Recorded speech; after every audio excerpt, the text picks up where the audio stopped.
It's coffee time! Hi guys, I'm Kasha. Welcome to the channel and welcome as always to our coffee times. Today we are here to read together and review a release for the month of February, and that is Children of Chicago. So I decided to pick Children of Chicago for February, even though there were other books that I was interested in, mostly because it is by a Latina author, by CYNTHIA Pelayo, and I was also thinking, maybe not so many people know about this book, and maybe some people want to know what the book is really about and if they would be interested in it at all. I know that, the safe choice for me would have been to pick Burning Girls by CJ Tudor, and if you also want me to do a separate vlog reading that one, I will, because that is one that I also have pre-ordered. But we're here to talk and discuss Children of Chicago, that is going to be released on the 9th of February. Hopefully I can read the book fast enough so that you get this video before the publication date, or at least really close to it, in case that you want to check it out yourselves. So before going into the book, to be honest, I do not know too much about it. All I know is that we follow a detective whose sister was murdered years ago, and now new bodies are appearing of teenagers that have been killed, and she believes the same killer that killed her sister is back. So that is all I know, and we're going to jump straight into reading the book, and I'll get back to you as soon as I have my very first impressions.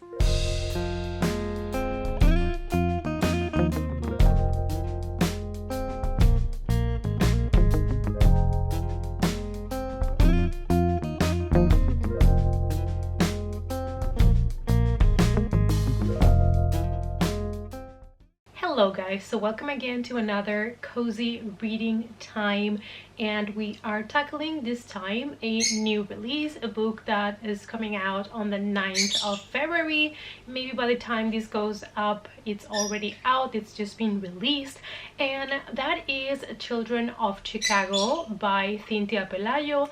I chose this one specifically because it is by a Latino author, and I want to read a little bit more diverse also when it comes to the authors, and because honestly the plot of this book intrigued me. So CYNTHIA Pelayo is somebody that has already published short stories, some poetry works, but this is her debut like full-length novel, and it is a horror thriller based on Chicago. Not only that, but this is a twist or a retelling of the story, the fairy tale of Pied Piper. When I first read that name, to be honest, didn't say anything really to me, because of course I know the fairy tale with the Spanish name, because that's how, I grew up in Spain, and for us is El Flautista de Amelín. So it has like nothing to do with the English title. So after some research I figured out that is the fairy tale that we're here talking about. So that story, I think nearly every kid knows about it, and when I realized this is the story that it's being retold in this book, I was really curious to see what was gonna happen. So I have been reading it on my Kindle because lucky enough I got a free copy and ARC from NetGalley. So I am currently 12% into the book, and I have to tell you, it does read kind of like your typical thriller so far, but I'm really intrigued about the characters and about how they're gonna make this twist with this fairy tale. I'm already loving the main characters in this book. We have on the one side Lauren. She is really our main character. She lost her sister and her mother years ago. Her sister went missing and then was killed, and the case just went cold, and the murderer was never caught. And her father just recently passed away, and she has taken over as a detective. And a lot of people don't believe in her. They think that because of all the trauma that she's going through, that she's not gonna be up for the job. They think she only got the job because of her father. So she's dealing with a lot. And I love that she's still this tough person that doesn't want, to let all of that talking get her down.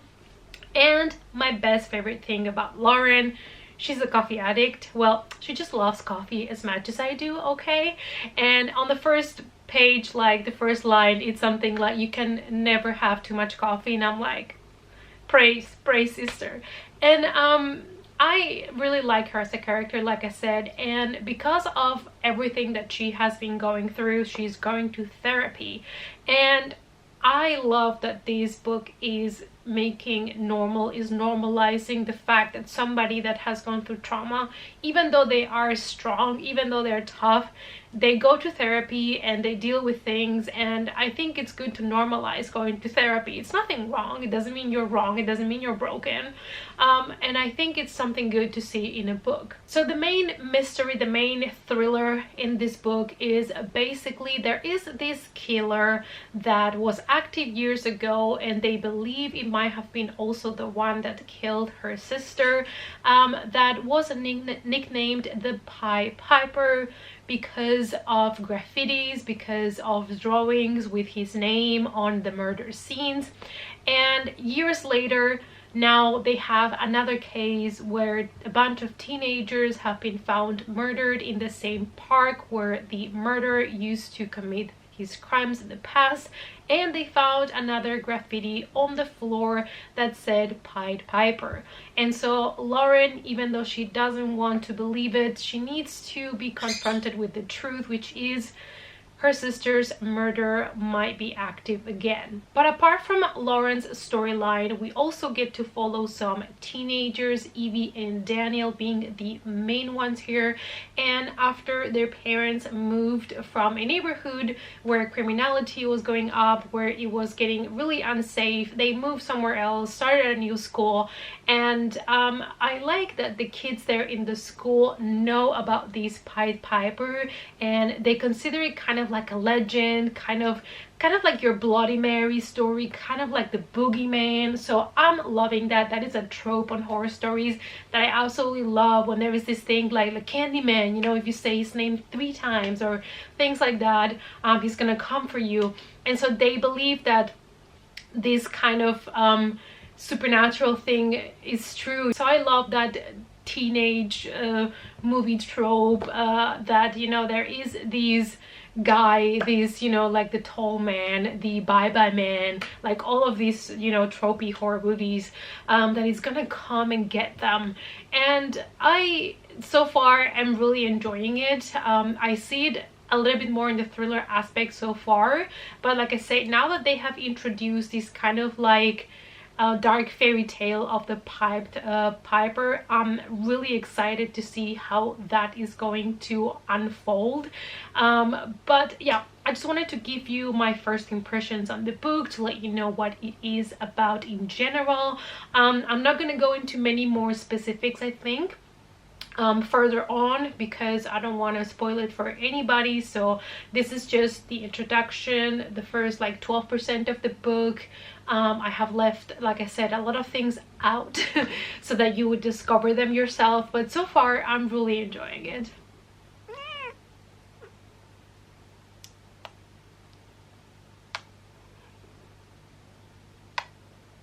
As always, here is some Lilith content. I know you like to see this plushie.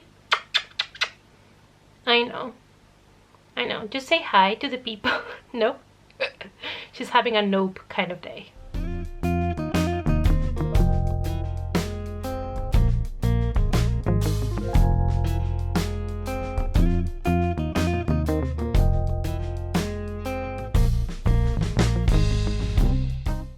Alright you guys, it's time for an update. So I just recorded a video for my movie channel. That's why we have this nice setup, and I thought I would use it to update you on my progress with Children of Chicago. So the last couple of days I have not had so much time to read, sadly. If you follow me on Twitter, you know that I've had to go to the dentist and I have a lot of appointments and paperwork and things to do. So I have been slacking a little bit, but I have made it to 50% through the book, and I'm here to tell you a little bit more about it, as always, spoiler free. So this book is made for people, I think, that love fairy tales, because it explores a lot where fairy tales come from, if fairy tales were most probably inspired by true crimes and that happened at some point, and then, you know, telling this story over and over again, you know, mouth to mouth as it used to be back then. Probably there are things in the story that changed over time, but what if they were really inspired like in real events, like in true crime? And it's something I've never really considered myself, which, you know, makes sense now. Like fairy tales probably are true crime stories, and I was like, mind blown. So I absolutely love that. In this book, you're also gonna get kind of interrogations, and you're gonna have suspects, and so if you like that kind of like detective vibe, you're definitely gonna get it from this book as well. And something that I also personally really enjoy is that I'm learning a lot more about the history of the city of Chicago in general. You know, as somebody that I don't live in the States, I don't know everything about every state, every city. It is interesting to me, so especially I guess for people that live in Chicago, maybe it's nice for them to also read things that they might not know about. But I just wanted to tell you a couple more things that you're gonna find in the book. Now that I'm 50% into the book, of course there is not too many things that I can tell you without spoiling things, so I'm just keeping it fake. So probably I'm gonna keep reading and come back at you guys with another update, or already with my final thoughts, we shall see. But so far I am really enjoying the book. It's a nice combination between a legend, kind of like a myth, like, you know, like I mentioned, the Candyman, Bloody Mary, and a full-on detective thriller story. Plus we have these fairy tale explorations, so it has a lot of different elements that are working really well together. I have not really seen many thrillers at all that are focused on this type of legends or fairy tales, so it's kind of refreshing to see it done in this one.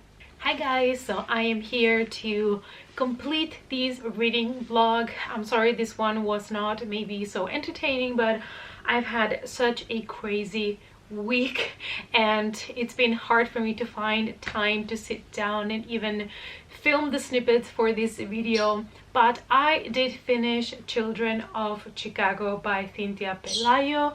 That just came out on the 9th of February, and I'm here to give you my last honest thoughts on the book.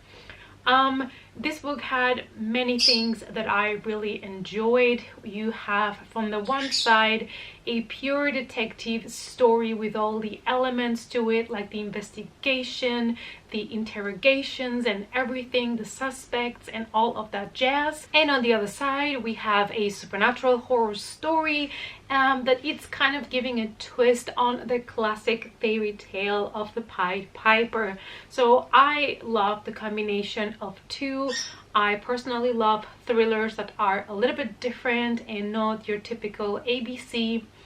However, the book, even though it did have a lot of super interesting information about you know, fairy tales, where they come from, especially German fairy tales from the Brother Grimm, which is something that I, of course, living in Germany and speaking German, was really interesting to me and has definitely piqued my interest again to read some old school, you know, fairy tales, some dark folklore legends.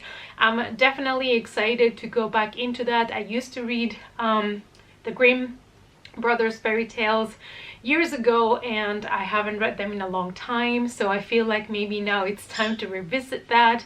However, the story had so many bits of information about Chicago, like the city, the gangs and the crime scene in the city, as well as so much information about fairy tales that at times it just felt really info dumpy, and you were excited about something that the detectives were taking a look at, or something that was coming up about the Pied Piper, and you were interrupted by just like an info dump moment. And even though that information is interesting, it's kind of taking you away all the time from the main story. It's kind of breaking that tension, and sometimes relief of the tension in a thriller, it's nice and it's necessary. But I just felt like it just kept interrupting, and it was a lot of info dump in the book, like I said, really interesting information, but it was kind of like encyclopedia moments at times, and it kind of interrupted my enjoyment as a reader of a fiction book. So all in all, you guys, I have decided to give this book a rating of 3.5. Now this is for me a little bit above what I give an average thriller. If a thriller is super average for me, I normally only give it 3. So I gave this one a little bit more because I thought it was special. And I also really love the, you know, the story behind it, you know, combining it with the dark fairy tales. But at some point, I kind of got tired of just getting info about the city, info about the crime in the city, info about the past in the city, info about fairy tales, and it kind of took away the fun of the investigation, the fun of discovering, you know, who the Pied Piper was. Like, I don't know, it kind of took away the fun, and I was reading it way slower because it took away that kind of enjoyment part that I had at the beginning. But like I said, this is just my opinion. I have seen many people on Goodreads that gave the book from 4 to 5 rating. So, you know, it might be that for me, it ended up being too info dumpy in the end. Like I said, the information you're getting is actually interesting, especially the information that I got about fairy tales and, you know, kind of wondering where they come from and all of that. But I just felt like it was too much for a book that it's supposed to be a fiction story, and it's not a book about fairy tales. So yeah, that's why I only gave it 3.5. But it was a really interesting read, and I'm definitely gonna give another shot at the author because I did like the writing style. It was just that for me, it was just too much slow kind of encyclopedia information in the middle that was breaking up the thrilling part of the book for me. Alright guys, I hope that made sense. But if you're interested and you want to know more about fairy tales and Chicago, then this is definitely for you. If you have access to the book, just give it a try. You know, I just don't want anybody to feel like just because I gave it a 3.5 means you're not gonna love it. So always take my thoughts with a grain of salt, and you know, we are all different readers, so just keep that in mind. And I hope that you still enjoyed this book review, and I'll see you guys probably this weekend for the 48 hours Evil-a-thon. So get ready for 48 hours of horror. And I asked on Twitter, and you guys wanted, the majority of people wanted a live stream either on Sunday or both days. Actually both days won for like with 75% I think of the votes. So I will be committing myself to 2 lives this weekend. I will be live on Saturday and Sunday. I'm gonna post down below the links to the live, so if you want to set a reminder for yourself, I hope that you can participate. I'm trying to make it in times where everybody's awake around the globe to try to make it as available as possible for everybody, so come join me. So super excited about that, and I'll see you all guys in our next coffee time.